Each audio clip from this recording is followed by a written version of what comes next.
To adjust date and time settings on Redmi Note 14 Pro, first we need to open a settings on our device, scroll down looking for the additional settings.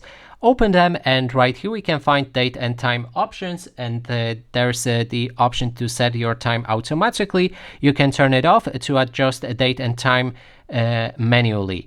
There's also set time zone automatically that you can turn off or on, and if it's off you can adjust a time zone manually as well, and you can also disable use location or enable it to automatically determine your time zone as well.